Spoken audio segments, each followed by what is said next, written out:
এ এক অদ্ভুত মেলা।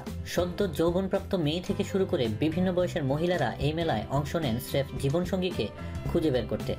তবে শর্ত একটাই, বিবাহিত মহিলাদের কুমারী হওয়াটা বাধ্যতামূলক।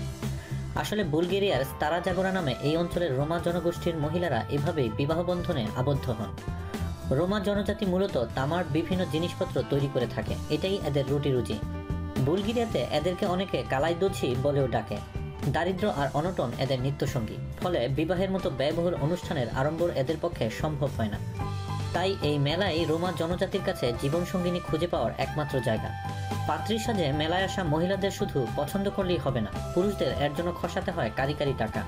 কারণ যে পুরুষের যে মহিলাকে জীবনসঙ্গিনী হিসেবে পছন্দ হবে তার জন্য তাকে যথার্থ দাম দিতে হয়। কয়েক লক্ষ টাকা পর্যন্ত দর উঠে মেলায় পাত্রী হিসাবে যোগ দেওয়া মহিলাদের।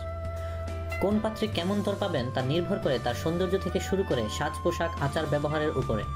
মেলায় নিয়ম অনুসারে মেয়েরা যেখানে সেখানে দাঁড়িয়ে থাকতে পারেন অথবা মেলার জন্য প্রস্তুত মঞ্চেও নিজেদের পাত্রী হিসেবে তুলে ধরতে পারেন। মঞ্চে ওঠা মেয়েদের জন্য নিলামের মতো দরও হাঁকাহাঁকি হয়। আবার পুরুষরা মঞ্চে থাকা মহিলাদের সঙ্গে সেখানে নাচ গানে অংশ নিতে পারেন। এরপর পছন্দের মহিলার জন্য দর হাঁকতে পারেন তিনি। এই মেলায় অংশ নিতে মেয়েদের সাজ পোশাকও হতে হয় চটকদার।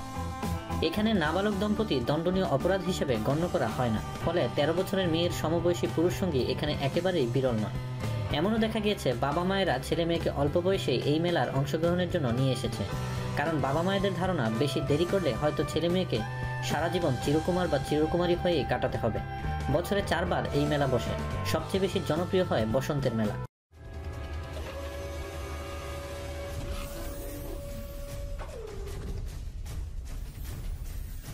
Thanks for watching video. Please subscribe.